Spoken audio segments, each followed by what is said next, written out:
¿Cómo les va? ¿Cómo andan? ¿Qué dicen? Bueno, tanto tiempo, ¿no? Si uno respetara esto de las pantallas calientes, recién nos antecede nuestro amigo y colega Alejandro Cancelare. Y esto tiene que ver con una modificación que tiene que ver también con una especie de pegar un saltito un poquito más arriba y el cambio de horario nuestro. Un viernes a la noche nos está viendo, a diferencia de lo que hacíamos habitualmente, que veníamos un domingo, en el mismo canal, en otro lugar, pero en el mismo canal, digo, porque hoy estamos saliendo directamente desde los estudios de Cablevisión, gracias a las autoridades, y empezamos un nuevo ciclo, quizás con la misma impronta de siempre, ¿no? Con esto de hacer un poquito de periodismo y acercarles a ustedes una mirada, si se quiere, distinta a lo que está habituado a ver en los grandes medios de comunicación, ¿no? El desafío es, si se quiere, tratar de ser lo más digno y honesto posible, que no es poco por estos tiempos, ¿no? Yo antes que nada quiero agradecer a las personas que nos van a acompañar durante este ciclo, ¿no? Que son los que están detrás de cámara y que en definitiva son los que nos dan la posibilidad de que uno salga estéticamente un poquito mejor de lo que parece, ¿no? Me va a acompañar desde hace un tiempo ya a la par el señor Facundo Eusebio en la parte técnica, en todo lo que tiene que ver con la estética del programa, con los videos y demás cosas. También hemos incorporado a Paula Cáceres, que va a ser de las suyas ahí en los controles, ¿no? Y como siempre también Juli Pereira va a ser parte del staff permanente de una de las partes de lo que comprende con todo este aciertos y errores de este año. Por parte del canal, gracias a la posibilidad que nos brindan también Paulo, Franco y el propio Cristian, que son los encargados de ponernos al aire.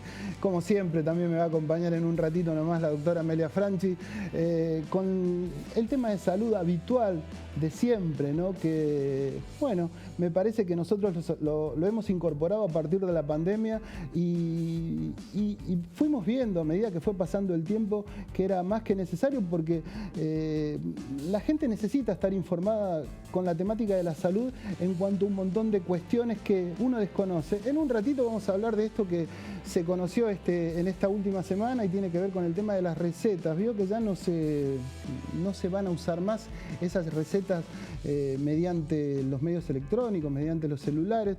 Vuelve la receta de papel. De eso nos va a hablar Amelia en un ratito. También en todo lo que tiene que ver con lo social y con la educación, Gabriela Rojas Pérez va a ser parte de este equipo y en este ciclo que tiene que ver con la temporada número 16 de este Acierto a Cero. Así que ya hace un ratito que estamos. Obviamente vamos a hablar de la temática de política. En un ratito nomás también el diputado Daniel Arroyo nos va a acompañar y también nos va a acompañar Juan Carlos Juárez, el abogado que habla, y sabe mucho de las temáticas de las jubilaciones, ¿no? De las cuestiones de previsión social, ¿no? En el Congreso se votó esta última semana la posibilidad de que casi 800.000 personas se beneficien con jubilaciones. También le vamos a preguntar a Daniel en un ratito nomás. Esto es el Aciertos y Errores, la presentación, si se quiere, formal. ¿Se acuerdan que la última vez que nos vimos fue el año pasado, cuando todavía no habíamos sido campeones del mundo? Ahora somos campeones del mundo y de eso también al final del programa algo va a haber, porque somos campeones del mundo en lo que tiene que ver con lo futbolístico, ¿no? Qué lindo sería que seamos campeones del mundo en otros ámbitos, ¿no? En el medio de todo esto nos agarra el año 2023, un año que sin lugar a duda tiene que ver con las elecciones y uno empieza a ver cómo se perfilan las distintas fuerzas políticas, ¿no? Y la mirada que desde distintos lados tienen, ¿no? Porque si uno habla con sectores del oficialismo pareciera que la situación es tranquila, sin mayores inconvenientes, no hay, el país está en crecimiento. Si uno habla con los sectores de la oposición parece que estamos viviendo en el peor de los mundos, ¿no? Y esto se va a magnificar más a medida que vayamos transitando este 2023, ¿no? Porque es un año electoral. Lo hemos visto en los distintos ámbitos deliberativos, en particular en lo que tiene que ver con el Congreso Nacional, en donde el presidente Alberto Fernández dio su último discurso en lo que tiene que ver con su primera gestión como gobierno, ¿no? Así que, y el hombre decía y manifestaba lo siguiente: escuchen a Alberto Fernández, una situación, si se quiere, que molestó a algunos sectores de la oposición. Tras ver a Alberto Fernández, me acompaña Daniel Arroyo. Quiero también señalar en este instante de revalorización de la democracia que hace 6 meses estuvimos frente a uno de los episodios más desgraciados vividos en estos 40 años, como fue el intento de asesinato de nuestra vicepresidenta de la Nación, Cristina Fernández de Kirchner.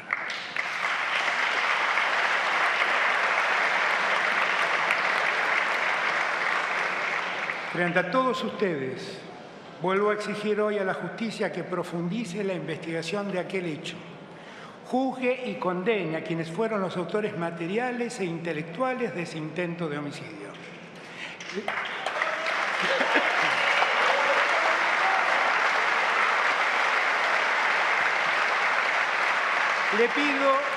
Le pido a la justicia que actúe con la misma premura con la que archiva causas en las que jueces, fiscales o empresarios poderosos asoman como imputados. Hemos soportado una sistemática acción de desinformación de las políticas que se llevaron adelante desde el Gobierno Nacional. Esa suerte de cerco informativo fue muy difícil de eludir, dados los niveles de concentración que existen en nuestro sistema de medios de comunicación. Además, muchos de esos medios expresan intereses económicos y políticos opositores al gobierno, que ocultan o tergiversan información a sus lectores, oyentes o televidentes. Tengo la tranquilidad de hacer esta observación, sabiendo que durante mi gobierno nadie ha sido censurado, acallado o castigado por sus expresiones. Todos y todas tienen derecho a opinar sobre los hechos y proponer interpretaciones sobre los mismos. El problema es que hemos visto la tergiversación de la realidad de manera intencional y, lo que es peor, hemos visto mentir con total impudicia. Quiero ser enfático en esto. Existe una libertad de prensa absoluta y así debe ser. Solo estoy advirtiendo sobre los argumentos que muchas veces son intelectualmente deshonestos y cargados de odio, que en nada contribuyen al conocimiento de lo que el gobierno hace ni al debate serio sobre los problemas de la Argentina. ¿Alguien cree realmente que tiene un futuro mejor si se imponen políticas de ajuste, reducción de derechos y una mayor concentración de los ingresos? Esto ya se intentó y conocemos los resultados. Hoy nos siguen proponiendo lo mismo con el agravante de que nos anuncian que lo harán más rápido y con más profundidad. Hay mucho tramo por recorrer. Pero eso sucederá si continúan estas políticas que ponen en el centro al trabajo. Hagamos realidad la Argentina que nos merecemos.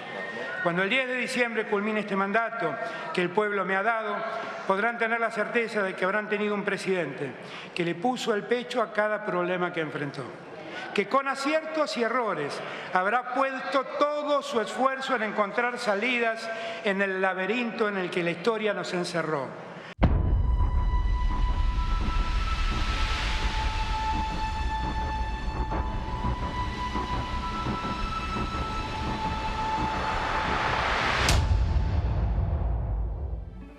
Parafraseaba el presidente a nuestro programa y bueno, nos aprovechamos la situación para ponerlo en valor y en definitiva también haciendo énfasis más que nada en lo que tiene que ver con a quién hay que votar, ¿no? Fue un discurso también de campaña, sin lugar a dudas, ¿no? ¿No, Daniel Arroyo? Gracias por tu presencia acá en Aciertos y Errores, ¿eh? Un gusto y felicitaciones por la nueva temporada, bueno, verdaderamente. Te agradezco. Fue un discurso que tuvo distintas situaciones. Yo tomé uno como lo más importante y es que el presidente anunció que va a mandar un proyecto de ley para aumentar la inversión educativa. Hoy el sistema educativo en la Argentina implica 6% del Producto Bruto Interno, va a pasar a 8% en los próximos años. Para mí eso es lo más relevante. Si vamos a poder reformar la escuela secundaria, necesitamos un cambio profundo, lograr los 3.000 jardines para que todos los chicos vayan al jardín, ampliar lo que tiene que ver con las universidades. Yo creo que eso, que la verdad que pareció un poco desapercibido en el marco del debate político, lo tomé como lo más relevante y lo que debería empezar a reordenar la Argentina en un año electoral donde claramente va a haber mucha tensión, mucha ida y vuelta. Es un gobierno que ha tenido aciertos y errores. Hoy el problema es el precio de los alimentos. Hoy en concreto el problema es el pan a 500 pesos, la leche a 280, el kilo asado a 1.600 pesos. Es el problema central de las familias argentinas. ¿Por qué no se pudo o el gobierno no estuvo en condiciones de hacer algo más en lo que tiene que ver con el aumento de las tarifas, el aumento, la inflación, digamos, que va a ser del 100%, digamos, o sea, un número que es alarmante, sin lugar a dudas, ¿no? Anual, ¿no? Absolutamente alarmante. Yo creo que el gobierno de Alberto Fernández hay que dividirlo en dos, pandemia y pospandemia. Yo fui el ministro de la pandemia, de Desarrollo Social. Nuestra tarea fue sostener y aguantar, y mi impresión es que logramos sostener la situación social, sanitaria, laboral. De hecho, yo creo que dentro de 15 años, cuando la pandemia no sea un debate ni de políticos ni de periodistas, es un tema de historiadores, se va a reconocer el rol que tuvo el Estado en un contexto verdaderamente único. Yo hablaba con todo el resto de los ministros de América Latina, estaba muy preocupado, se logró sostener la situación. Hoy la realidad es distinta. Para mí la Argentina necesita un debate fuerte sobre el tema de inflación. Yo creo que hay que hacer un plan antiinflacionario, tenemos que ir a un programa conjunto, amplio, donde tomemos el tema fiscal, de cuánto le entra al Estado y cuánto sale y cuánto gasta, donde tomemos el tema monetario, no podemos seguir emitiendo dinero permanentemente, el tema del productor al consumidor. Hoy el tambero saca el litro de leche a 80, 90 pesos y la leche termina en 280. Yo presenté un proyecto de ley para crear 400 pequeños mercados centrales, que el productor va, vende de manera directa y baja el precio. Me parece que hay que discutir profundamente un plan antiinflacionario. No es posible hacerlo en los últimos meses de gobierno, ni del gobierno de Alberto Fernández, ni de otro, pero yo aspiro que el debate electoral sea sobre eso. ¿Cómo encaramos en serio un plan profundo para atender el problema de la inflación? A ver, entonces, tomando tus palabras, uno podría creer que el gran error de Alberto Fernández fue en no tomar ese tipo de medidas al comienzo de su gobierno. Sí, el comienzo de la pandemia alteró todo. Todos los países emitieron más, hubo otra realidad. Yo fui ministro 2 años, arranqué con 84.000 millones de presupuesto y terminé con 500.000. Solo se pueden dar en pandemia, eso no hay otro contexto en el que se puede dar. Yo diría que los primeros años fue muy complejo, pero me parece que es muy necesario. La Argentina viene de un problema de inflación alta hace tiempo, terminamos casi en 100%. Los dos problemas de la vida cotidiana es el precio de los alimentos y el endeudamiento de la familia. Como la gente no le alcanza la plata, se endeuda, toma crédito en un lado, en el otro, patea la tarjeta, va para donde puede, toma crédito en el financista del barrio al 200% de interés anual y entonces le queda larguísimo el mes. Arranca el mes debiendo plata, tapando los agujeros y le queda larguísimo. Creo que sí, tendríamos que haber hecho un plan antiinflacionario hace un tiempo. Hoy es otra realidad. Ningún gobierno en los últimos meses de gobierno puede encarar un plan que implica reformas estructurales, profundas, económicas, políticas, legales, pero sí creo que hay que hacerlo en la campaña electoral, debatirlo y hacerlo seriamente para adelante. Sabiendo de tu honestidad, digamos, política y también como persona, ¿vos crees que están dadas las condiciones, digamos, porque el presidente manifestaba todo un panorama a futuro bastante alentador en cuanto a un montón de situaciones que tienen que ver con lo económico, sin lugar a dudas, ¿no? Pero ¿vos crees que es factible un acuerdo, si se quiere, político? Porque me parece que ahí es donde está el gran meollo de esta cuestión, ¿no? En donde la dirigencia política pareciera que, yo recién lo manifestaba, según cómo se mire, es un buen gobierno o un pésimo gobierno, digamos. ¿Cómo se sale de esa grieta, digamos, que todos los manifiestan como algo para salir, pero en definitiva sigue tan vigente como nunca, digamos? Sí, yo creo que se sale con seriedad, tomando en serio los problemas argentinos, saliendo los títulos fáciles. La política no es hablarle a minorías intensas, es construir mayorías, construir consensos. Yo sé que si digo cualquier barbaridad, salgo, voy a hacer tendencia en redes, va a venir un grupo que dice, bien, dale, fíjate, pero eso no sirve de nada. La tarea de la política es apaciguar, es serenar, es construir. La Argentina en los próximos 10 años va a crecer la economía, porque tiene litio, porque tiene alimentos, porque tiene energía, porque tiene economía del conocimiento. Gobierne quien gobierne, la economía va a crecer. Todo nuestro problema, que es cómo hacemos para captar dólares, va a tender a resolverse, no por mérito de los argentinos, sino básicamente porque tenemos lo que el mundo demanda. El debate no es si va a crecer la economía o no, está claro que va a crecer. Claro, el debate es cuántos argentinos va a haber adentro y cuántos afuera. La pobreza, digamos, o sea, ¿cuántos van a salir de la pobreza? Exacto. ¿O cuánto les va a servir? ¿Cuántos de los 46 millones de argentinos van a estar adentro o afuera? Y eso tiene que ver con qué grado de industrialización tengamos. Si somos litio, somos un país extractivo. Somos litio y baterías de litio, generamos todo un polo productivo alrededor. Somos soja y somos aceite de soja, generamos un esquema de desarrollo. Yo creo que nuestro gran debate es cómo industrializar, no al estilo del peronismo de los 50, que era la industria pesada, que ya no existe como modelo, sino cómo con lo que tenemos generar proceso de industrialización, no ser un típico país latinoamericano. Yo he trabajado prácticamente en todos los países de América Latina. Los países de América Latina son un tercio adentro, 2 tercios afuera. Un tercio de la gente que tiene 3 idiomas, que se capacita, que se vincula con el mundo, y 2 tercios tensionando y conflictuando. Bueno, ¿cómo hacemos en la Argentina? Yo diría incluso para tomar lo mejor de la historia.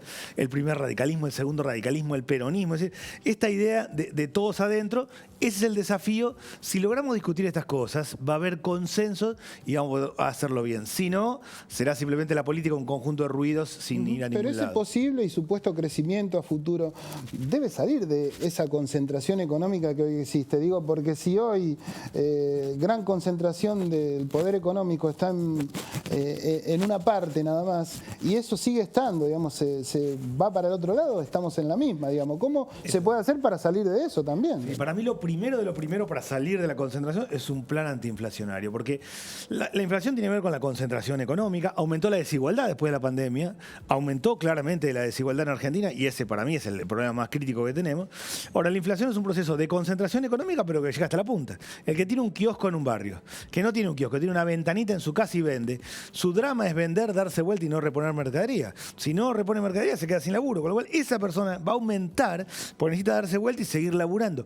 Necesitamos generar un mecanismo. Para mí, tomar integralmente el tema de la inflación, encarar un plan antiinflacionario y a partir de ahí, varias acciones. Hoy, en este contexto, yo creo que tenemos que apostar todos a que salga bien precios cuidados.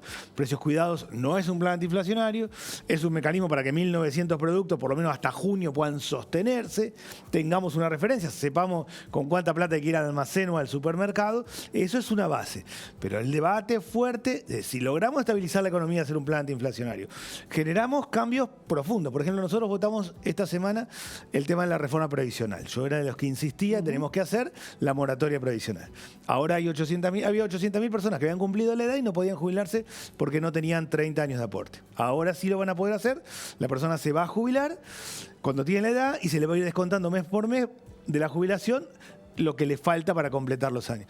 Ahora nosotros, esto que es una solución del momento, requiere un cambio profundo, una discusión profunda, estructural. Bueno, de hecho, para el adentro de ustedes tienen bastantes situaciones complicadas, sencillamente porque no todos piensan de la misma manera, digamos. No, y justamente mi opinión es que todo eso tiene que traducirse en lo electoral y en distintos candidatos en una paso. Yo creo que estamos frente a un modelo agotado en Argentina. Con esta escuela secundaria nosotros no vamos a ir al siglo XXI. Estamos en una escuela secundaria moderna, tecnológica, del siglo XXI, que vincule escuela y trabajo. Con este sistema de crédito no vamos a ir al siglo XXI porque tenemos gran parte de la gente endeudada. Con estos programas sociales, o con este modelo de desarrollo, o con el sistema de seguridad social que tenemos.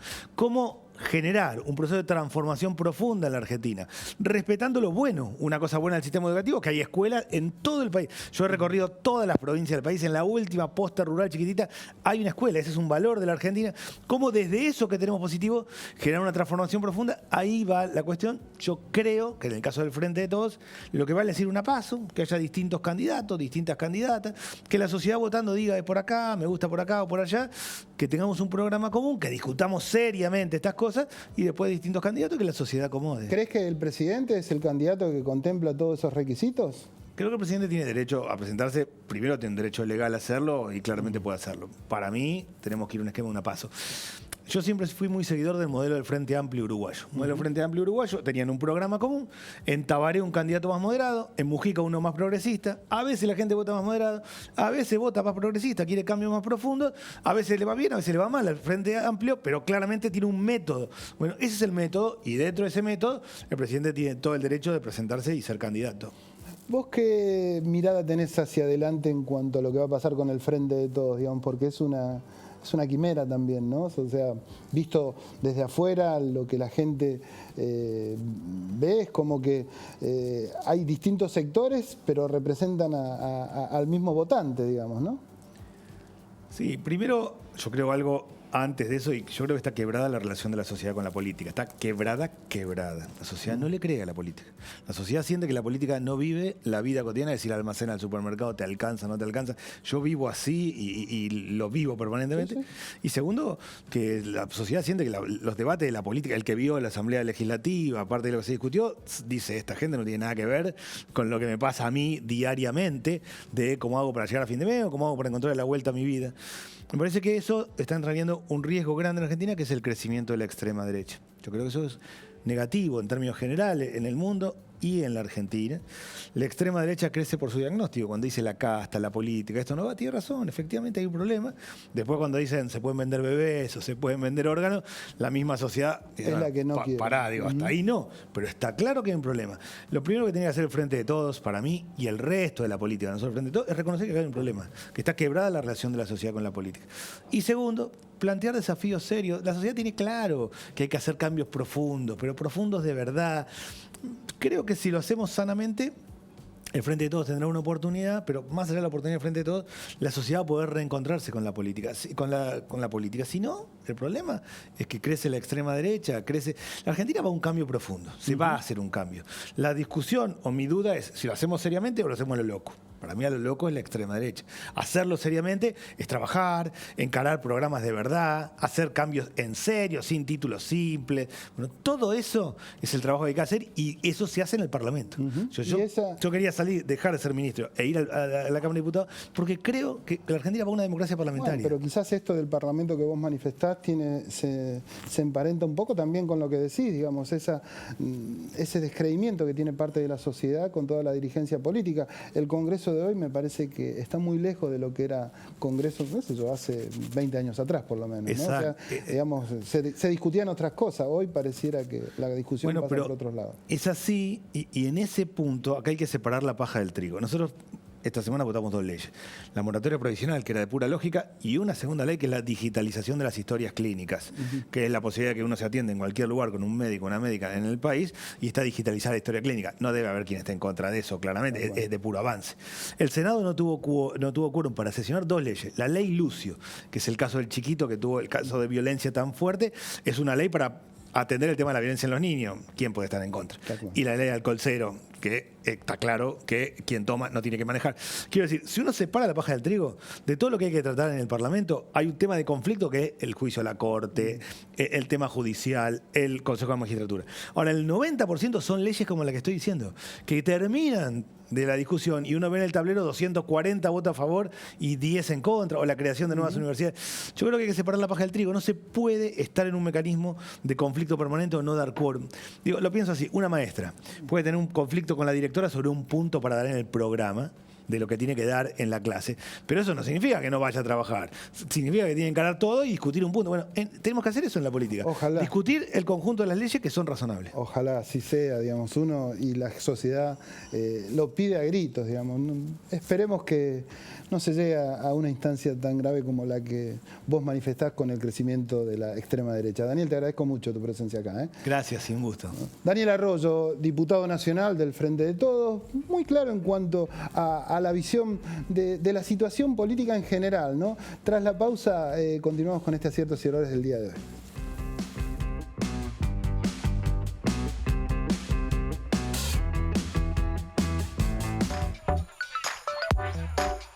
Verano San Martín 2023. Este verano, disfruta de las mejores propuestas culturales, recreativas y deportivas gratis en todos los barrios. Recitales, stand-up, cine al aire libre, teatro, circo, talleres, actividades en las plazas. Vivicultura, todo gratis en tu ciudad. Consulta la agenda completa en sanmartin.gov.ar. El verano se disfruta más en San Martín.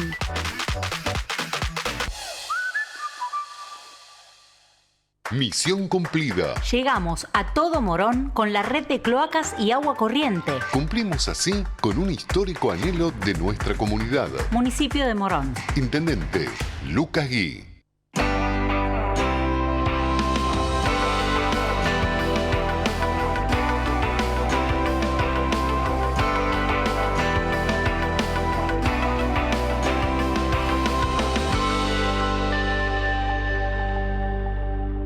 Te presentamos Doctor Osdepim, un servicio de nuestra obra social, por el cual podés comunicarte con un médico a través de videollamadas las 24 horas del día, los 7 días a la semana. Baja la aplicación y sumate a la telemedicina a través de tu consulta médica online, sin salir de tu casa. Osdepim, te estamos cuidando.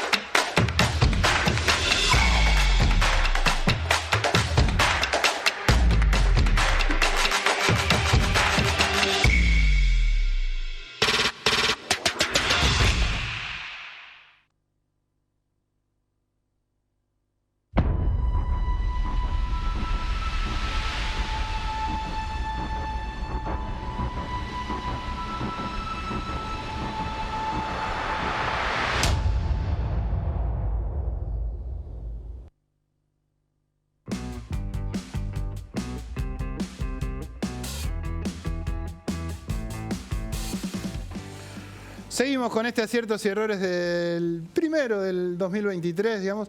Yo no conozco mucho de actuación ni de actores, pero debe ser algo parecido a esto del miedo escénico, ¿no? Porque uno está medio nervioso por esta iniciación del nuevo ciclo. Pero bueno, le vamos poniendo lo que hay que poner. Vamos a seguir con lo que tiene que ver con los municipios. Habíamos dicho que estamos en plena campaña electoral y tuvimos la posibilidad hace un par de días de presenciar el lanzamiento de Horacio Rodríguez Larreta en el ámbito del conurbano, más precisamente en el Colegio Cardenal Copelo del partido de 3 de febrero. Ahí el hombre hizo una puesta en escena con algunos vecinos, con algunos funcionarios también de ese distrito, del cual Cambiemos o el PRO es gobierno, y con la presencia también del intendente del lugar, estoy hablando del señor Diego Valenzuela, y también con el posible y probable candidato a gobernador, estoy hablando del señor Diego Santilli. Lo cierto es que Larreta estuvo ahí hablando con la gente, algunas preguntas respondió de algunos periodistas, y acá yo quiero hacer hincapié, porque los periodistas estaban en un lado, le preguntaban a Larreta acá, y Larreta respondía hacia una cámara en el otro lado.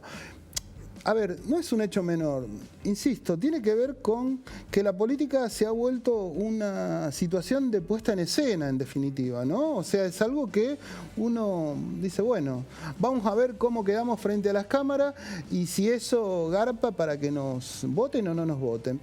Es un dato, ¿no? Me parece que quizás esto es lo que manifestaba hace un rato el propio Daniel Arroyo, en donde la política cada vez se aleja más de la gente, quizás esto tenga que ver con eso, ¿no? Por ahí haya que buscar herramientas, está bien que la tecnología ha avanzado y todo lo demás, pero quizás haya que buscar herramientas que en vez de alejar más a la gente la acerque, ¿no? Al menos es una mirada. Por lo pronto veamos lo que manifestaba el propio Rodríguez Larreta ahí en Martín Coronado, en el distrito de 3 de febrero, lanzando su precandidatura a presidente de la Nación. Bonaerenses, hoy tenemos muchísimos problemas, muchos que escuchamos acá y muchos más. Y hoy la gente tiene la convicción de que no hay nadie que los esté resolviendo. Yo estoy recorriendo todo el país. Los fines de semana ya hice la Argentina entera. Y siempre hago reuniones como estas, para escuchar, para aprender, siempre aprendemos cosas nuevas. Y lo que veo recorriendo la Argentina, que la energía está, que los argentinos damos para mucho más, que hay ganas, que hay fuerza. Lo percibo en cada lugar que voy. Hay talento, hay ganas de salir adelante. Eso está, lo ratifico en cada ciudad que visito. Es cierto que estamos pasando una situación de altísima angustia, resignación. Escuchábamos recién acá, se puede casi resignado. Sí, se puede. O sea, es el mensaje que tenemos que dar. Ahora, se puede porque está el talento, la fuerza.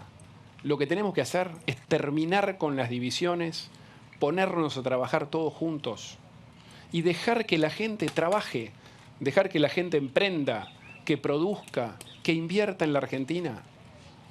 Sacar un Estado que hoy lo oprime, lo traba, lo complica, le cobra impuestos. Hay que dejar que explote todo el potencial. Tenemos la oportunidad. Y yo por eso es que quiero dar un paso más. Y quiero confirmarles, anunciarles que voy a ser candidato a presidente de la Argentina. Intendente, uno de los puntos que sobresalió en el discurso o en la presentación de Horacio Larreta tiene que ver con esto de terminar con la grieta, digamos, pero también hay como una contradicción en cuanto a la mirada que tiene del kirchnerismo, digamos. ¿Cómo se entiende, cómo se interpreta eso de salir de la grieta, pero no tener en cuenta el kirchnerismo por su actitud o por su historia, digamos? No, el hecho de salir de la grieta es una manera de abordar los problemas de la Argentina. No podemos pensar que el que piensa distinto es un enemigo. No podemos defenestrar al otro, porque está en otro espacio político, por ejemplo. A mí no me gusta cuando el kirchnerismo estigmatiza a todo como antipueblo porque no están con ellos. O sea, yo no creo que los adherentes al kirchnerismo son antipueblo. Entonces me parece que partimos de ahí, de una actitud frente al hecho público, que es de construir desde el disenso, ¿no? Obviamente si pudiéramos encontrar algún punto de acuerdo, bienvenido sea, yo no los veo. O sea, no los veo porque, a ver, para mí el kirchnerismo está basado en una economía de subsidios, estadocéntrica, de planes, es cerrado al mundo. En su momento el peronismo defendía la justicia social y la cultura del trabajo y hoy ya no. Hoy manejan más los movimientos sociales que los sindicatos. Entonces, desde ese punto de vista, Enrique, es que yo siento que hay poco para dialogar dado el planteo que ellos tienen. A ver, están atropellando a la Corte Suprema de Justicia que en parte designaron ellos, en un proceso absolutamente irregular en el Congreso. Y nosotros lo que decimos es instituciones, justicia independiente. Bueno, desde ahí es que a veces es difícil poder dialogar con el que primero no quiere dialogar, te estigmatiza y además tiene ideas que están tan en las antípodas de las nuestras, que son republicanas, que tienen que ver con una economía abierta, que tienen que ver con un Estado eficiente.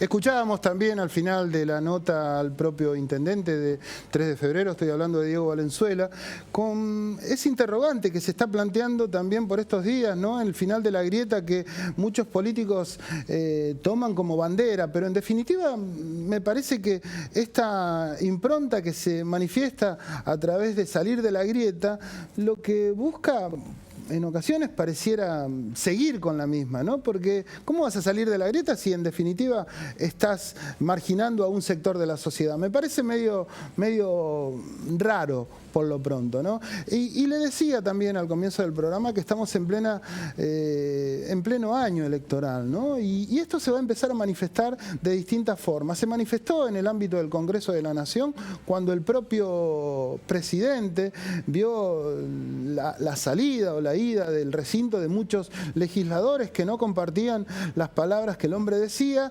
y mediante abucheos y también poniéndose de manifiesto su contrariedad en cuanto a lo que manifestaba en su discurso, se retiraron del recinto. Esto empieza a ser una situación, digamos, muy particular. Se levantó la apertura de sesiones en lo que tiene que ver con el ámbito de la provincia de Buenos Aires, en donde el que iba a manifestar su discurso era el propio Axel Kicillof.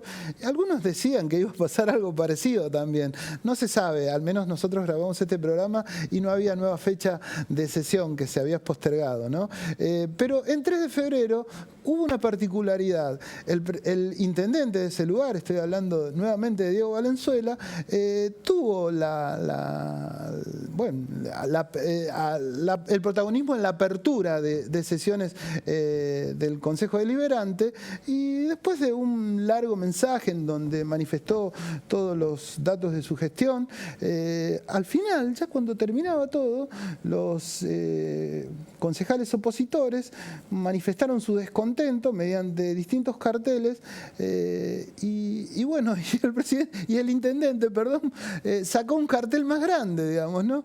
Esto sucedió y pareciera que, no sé si tanto le interesa esto a la gente o al ciudadano común, pero esto pasa en los ámbitos legislativos. Vean este pequeño resumen que nosotros hicimos desde Aciertos y Errores. Y creo muy positivo, porque esto también es un aprendizaje para mí.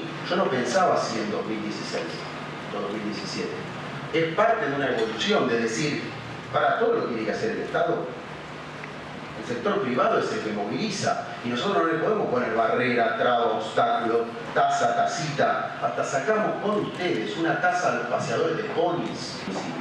Y claramente, como dije antes, yo creo que el desarrollo económico no lo genera solamente el gasto público, sino especialmente el esfuerzo de los privados, del comerciante, del emprendedor, del pyme. Un comercio promedio que durante el 2002, y voy a hablar del nivel de tasas, además de lo que eliminamos, que en el 2002 facturó más o menos 65 millones de pesos anuales. Puede ser pinturería, casa de deportes, indumentaria, restaurante, heladería. El 3 de febrero pagó 336.000 pesos y en un municipio vecino, no voy a decir el nombre por respeto, 581.000 pesos anuales. Un municipio vecino muy conocido y muy importante.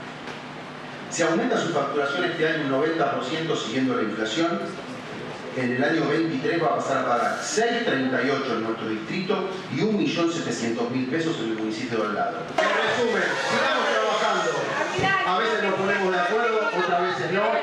Les recuerdo que es muy lindo este cartelito, me parece hasta irónico con ustedes mismos, porque trajimos el SAME y ustedes tenían ambulancias privadas.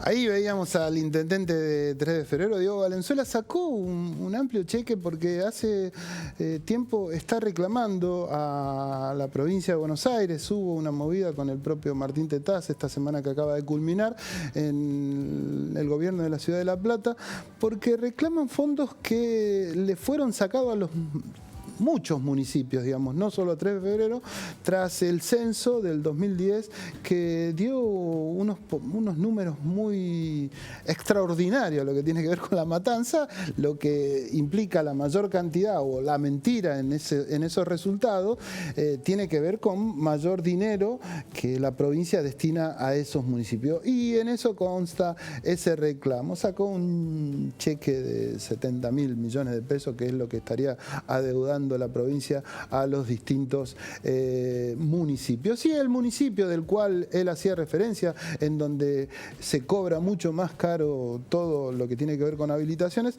es ni más ni menos que La Matanza. Uno lo ha investigado y pensábamos que era otro en principio con algunos colegas, pero definitivamente era el de La Matanza. Me acompaña en este bloque Juan Carlos Juárez, un hombre de Luján, vecinalista, pero también un exdiputado, entre otras cosas, pero también es un abogado especialista en lo que tiene que ver con la seguridad social y previsional, digamos. Antes que nada, Juan Carlos, gracias por venir. Gusto, siempre estar acá y acompañarte. Bueno, me alegro. Y la idea de charlar un ratito contigo, vamos a hablar un poquito, si tenemos tiempo, del vecinalismo, pero por lo pronto hay algo que tiene que ver con mucha gente en esta última semana, en este último tiempo, y es la ley que se votó hace pocos días en el ámbito del Congreso de la Nación, que beneficia a casi 800.000 personas con la posibilidad de acceder a una jubilación sin tener los aportes requeridos, digamos. ¿Vos qué me podés decir acerca de esto? Calculo que... No, la verdad que es... a ver, en la Argentina tenemos una situación particular y hay cuestiones que son a escala global, los problemas que tenemos, la mayor esperanza de vida, el hecho de que cada vez hay menos gente que aporta, ha bajado la tasa de natalidad. Todo esto influye en el sistema previsional, no es inocuo. En la Argentina hoy tenemos 12.300.000 personas trabajando registradas, pero tenemos 6 millones de trabajadores y trabajadoras que no están registradas. Es decir, no tienen aportes previsionales, no tienen obra social, no tienen ART, no tienen obra social, no tienen aguinaldo, no tienen vacaciones pagas. Entonces eso hace que el sistema, hoy en la Argentina, casi el 50% de los trabajadores no aporte al sistema para poder tener las condiciones de los 30 años de aporte y así jubilarse. Entonces, frente a esto, hace años que se vienen articulando medidas como las moratorias. Esta es una más y tiene unas características particulares esta moratoria. En primer lugar, porque alcanza tanto a hombres como a mujeres. La que finalizó el 31 de diciembre del 2022 solo alcanzaba a las mujeres. Esta es, digamos, de mayor equidad. Hay 800.000 personas en perspectivas que se van a jubilar. Hay algunos que dicen, no, ¿cómo le vamos? En 2023, 800.000, no son 800.000 nuevos jubilados ni jubiladas. Es decir, es en un proceso. De hecho, esta ley tiene un artículo muy importante que es el que establece que las mujeres a partir de los 50 años y los hombres a partir de los 55 pueden comenzar a regularizar su situación, digamos, de deuda previsional. ¿Para qué? Para que no llegue a la edad jubilatoria y tenga que necesariamente actualizar esa situación, que además se lo descuentan de su propio ingreso. ¿Se entiende? Y ese va a ser un ingreso genuino al sistema de la seguridad social. Ahora bien, ¿qué es lo que le falta, de acuerdo técnicamente estoy hablando, qué es lo que le falta a esta ley? Es mayor equidad y proporcionalidad. ¿Por qué? Porque las condiciones prácticamente son las mismas para una persona que seguramente trabajó toda su vida pero no le hicieron aportes que una persona que trabajó, por ejemplo, toda su vida y tiene 25 años de aporte. ¿Se entiende? Es decir, no hay una proporcionalidad. Le da la misma, beneficio a los dos, digamos. Claro, exactamente. No es que, porque hay que distinguir una cuestión, Enrique. Una cosa es una jubilación o una pensión y otra cosa son medidas de protección social. Todas las personas en el mundo tienen un piso de protección social, que es lo que debieran tener aquellas personas que nunca aportaron. En la Argentina existe la PUAM. La PUAM tiene un problema, la pensión universal de adulto mayor, no genera pensión. Claro, o sea que al fallecer la persona esa... Exactamente. Yo creo que el ingreso mínimo como protección social debiera ser los 58.000 pesos 600 que tiene hoy una jubilación mínima en la Argentina. Ahora bien, esta ley, que lamentablemente tenía que haber salido ya hace tiempo, llegó ahora justo el día antes que empezaran las sesiones ordinarias, que quiero aclarar algo. Legalmente y constitucionalmente el presidente de la Nación lo podría haber sacado por decreto de necesidad y urgencia. Nunca más justificado un decreto de necesidad y urgencia de acuerdo a lo que establece la Constitución Nacional. Bueno, porque además, si no consiguió el quórum, imagínate si lo sacaba por decreto, pero tiene mayoría en la comisión bicameral, con lo cual han sacado cosas mucho menos importantes que estas. Entonces creo que había, además yo lo he dicho en distintos ámbitos. Ahora, ¿cómo se va a financiar esto? Bueno, como se financia... Claro, ese sería un poco el dilema en toda esta cuestión. Digamos, los sectores de la oposición ¿cómo se va a financiar? Que esto ocasiona una erogación más grande al Estado, ¿no? No, pero quiero darles una noticia vieja, muy vieja. A ver. En la Argentina y en el mundo, más del 50% de lo que cobra un jubilado o pensionado mensualmente no se paga solo con aportes y contribuciones. ¿Por qué? Porque el sistema argentino, que fue pensado hace más de 100 años, requiere que haya 4 aportantes para que un jubilado o pensionado pueda cobrar. En la Argentina tenemos 1.3 por cada beneficiario, con lo cual no estaríamos cubriendo eso. ¿Y cómo se paga? Por eso digo una noticia vieja. Hace años que se paga con impuestos. Parte de impuesto a las ganancias, al tabaco, al combustible. Bueno, yo me pongo en abogado del diablo, sí, digamos, no. y digamos, en el medio, quizás medio pelo argentino, digamos. Pero ¿por qué más impuestos me das? O sea, ¿por qué tengo que pagar más impuestos por gente que no aportó nunca, digamos? No, pero no es que la gente... A ver, ¿por qué? ¿Por qué yo si aporté toda mi vida, digamos, le echamos la culpa al eslabón más débil de la cadena? El que no aportó es porque la patronal no le aportó y porque el Estado desertó en su obligación de controlar, y los sindicatos también, de controlar que sus trabajadores tengan los aportes que le corresponden por su trabajo. ¿Vos escuchaste alguna vez algún sindicato decir que controla si los trabajadores aportan o no aportan? No lo dice nadie. ¿Vos escuchaste a ANSES, a la FIP, al Ministerio de Trabajo decir estamos haciendo operativos de control de ingresos fiscales por aporte y contribuciones? Bueno, porque esta ley en definitiva, ¿sabés lo que hace? Un blanqueo frente a los que no hicieron aportes y contribuciones. Y quiero aclarar otra cosa, que tampoco nadie la dice. Los jubilados, los que se van a jubilar ahora o en el futuro, que adhieren a la moratoria, solo pagan la componente que les pertenece, el 11%. Claro. El 16% que le corresponde a la patronal es el paga Dios. ¿Se entiende? Te digo, hay que ser, porque yo escucho hablar a muchos, Enrique, escucho hablar a muchos dirigentes, funcionarios, y la verdad que a veces dicen cosas que no tienen nada que ver ni con la realidad, ni en la Argentina, ni en el mundo. ¿No? Y esto vos sabés muy bien que yo me vinculo mucho con los organismos internacionales en materia de seguridad social.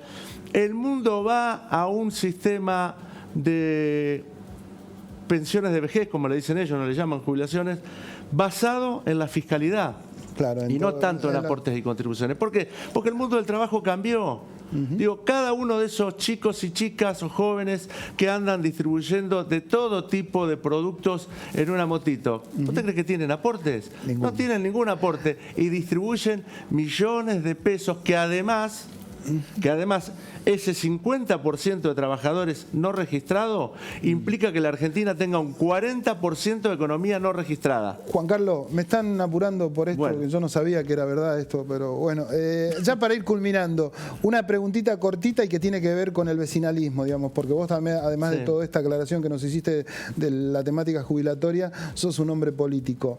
¿Qué pasa con el vecinalismo? Vi vecinalistas que conocemos en común que están acordando listas con Milei, digamos. ¿Ustedes están Nosotros estamos organizados a nivel provincial en más de 50 distritos y obviamente hemos recibido convocatoria de distintos sectores, pero tenemos límite para hacer las cosas. Milei no es el caso. No. Pero va a seguir existiendo el vecinalismo. Sí, digamos, el vecinalismo va a seguir trabajando, pero no va a ser, por lo menos de nuestra parte, en un acuerdo con Milei. Juan Carlos, te agradezco mucho tu presencia acá en Aciertos y Errores, en este nuevo ciclo, y nos vamos a estar viendo seguramente. Nosotros vamos a una pausa y tras la pausa venimos con nuestra queridísima doctora Amelia Franchi.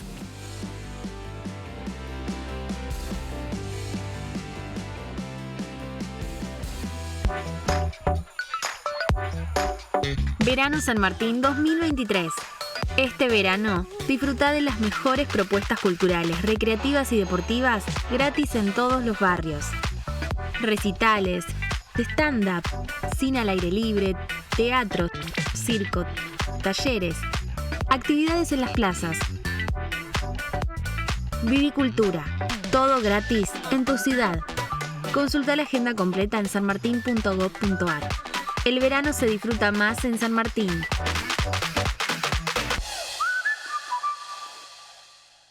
Misión cumplida. Llegamos a todo Morón con la red de cloacas y agua corriente. Cumplimos así con un histórico anhelo de nuestra comunidad. Municipio de Morón. Intendente Lucas Gui.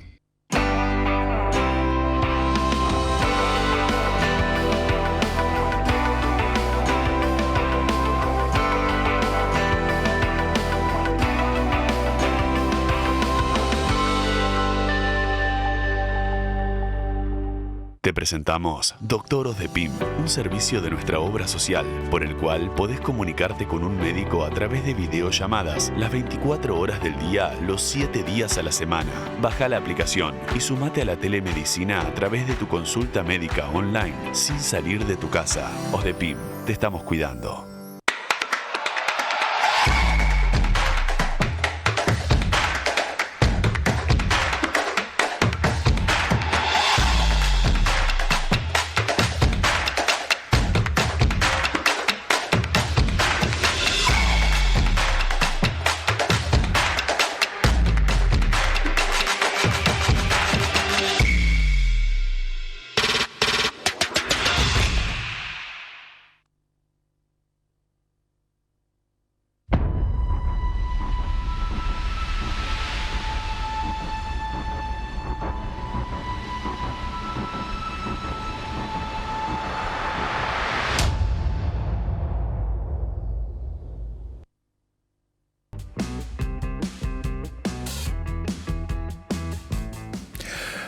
Último bloque de este Aciertos y Errores y me acompaña como siempre la doctora Amelia Franchi. Amelia, ¿viste cómo es esto, no? Pasa el tiempo volando en esto, es más rápido de lo que yo pensaba. La verdad que aparte está hermoso el lugar. ¿Sí? ¿Te gusta? Sí, que sí, muy lindo. Creo que es una buena forma de iniciar el año con este programa, 16 años, así que para adelante vamos. Y bueno, en salud también tenemos que ir para adelante, Y ¿no? tenemos que ir para adelante. Y yo lo que quería hablar con vos es esto de las recetas. Ya no sirven más las recetas. ¿Cómo ¿Y no vos tienen qué que recetar? interpretaste? Porque yo te escuché decir por ahí que no servía más el papel, por ejemplo. No, al revés. Ahora volvemos al papel, dije.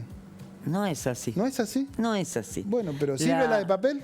Por supuesto que sí, claro que sigue sirviendo la del papel. Eso es lo que trae confusión. La ley es la 27.553. Claro, vos por ahí lo que interpretaste que yo dije de esto, que Claro. antes nos daban una foto de la receta. No sirve. Eso es lo único que no sirve. Eso es lo que no sirve. O sea, la ley 27.553 que fue reglamentada y ya salió en el boletín oficial, ya está en marcha.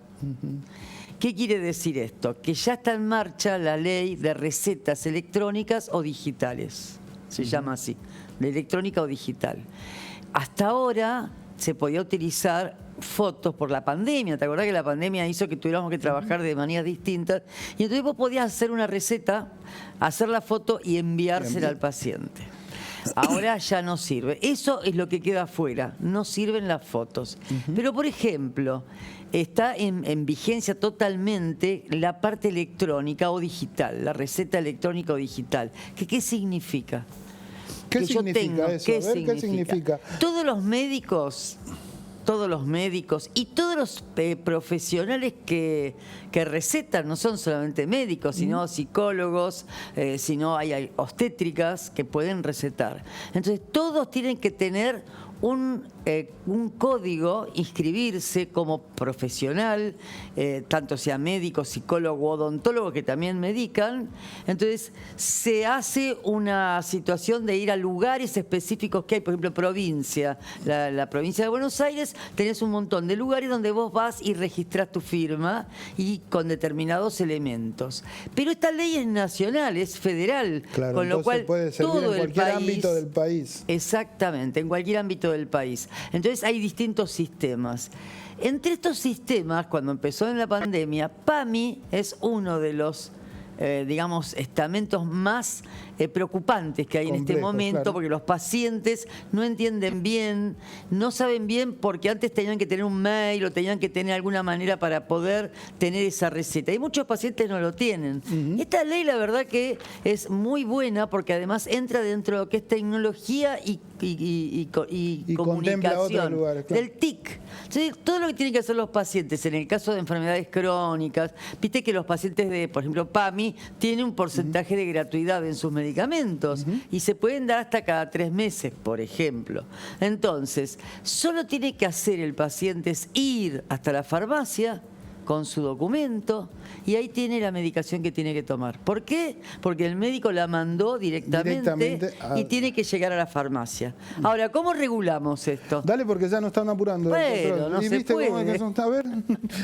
¿Cómo lo regulamos? Lo tiene que regular. Si hay colegios de médicos en las provincias, tienen que regular, fiscalizar. Y en Nación o en Capital o en Cava no hay colegio de médicos, fiscalizan municipios. Los colegios de abogados. Pero los todo colegios, tiene perdón, que de pasar médicos. por Ministerio de Salud. Pero todo. todos son los colegios de médicos los que autorizan. En provincia, hay algunas provincias que no tienen colegio y Capital no tiene, Cava no tiene, así que es el Ministerio de Salud el que tiene que regir. Que tengas un número, que tengas un código, que sos vos y que estás actualizado con tu matrícula nacional o provincial. ¿Lo ves bueno esto?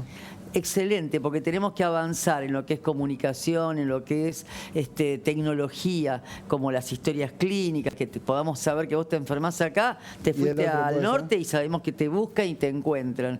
Todo tiene un tiempo, pero bueno, acá no tenemos tiempo. No así tenemos. que lo dejamos para la Amelia, próxima. te agradezco mucho. Un gusto y bueno, nos seguimos y viendo. gracias por venir y por seguir acá en esto Dale. que ya tiene como Tenemos 16 muchas años. cosas para hablar en salud, ¿eh? Nosotros nos vamos, no sin antes decirle, le habíamos dicho, no sé si tenemos tiempo de... ¿Va lo de...?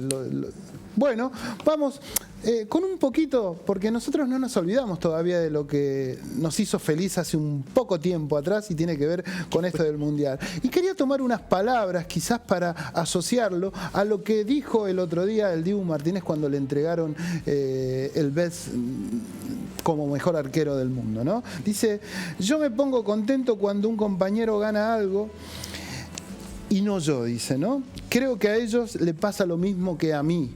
Decía en función de un premio que había recibido el propio Messi. Sería bueno que la dirigencia política se ponga contenta también por situaciones que le pasan al otro y que benefician al grueso de la gente. Nos vemos la semana que viene con más aciertos y errores. Han sido muy amables por estar del otro lado. Orgulloso de ustedes, muchachos. Yo hoy no puedo estar en la cancha, voy a estar arriba. Pero mi corazón está con ustedes, muchachos. Mi corazón está con ustedes, te lo juro por mi madre. ¡Ahí va Mbappé! ¡Ay, qué bueno! ¡Sí va Messi!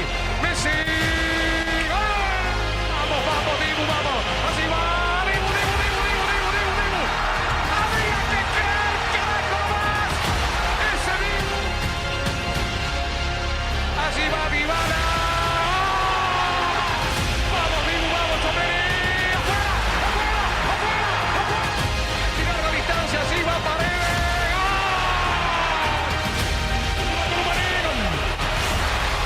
Y ese Montiel, somos todos Montiel y Gonzalo, vamos, Montiel al arco.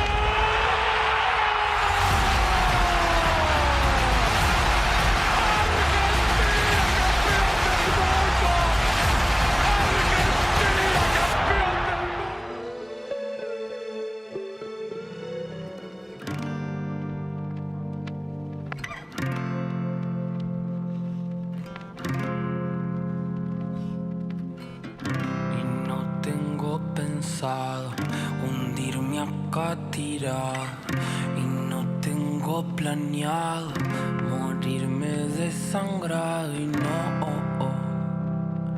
no me pidas que no vuelva a intentar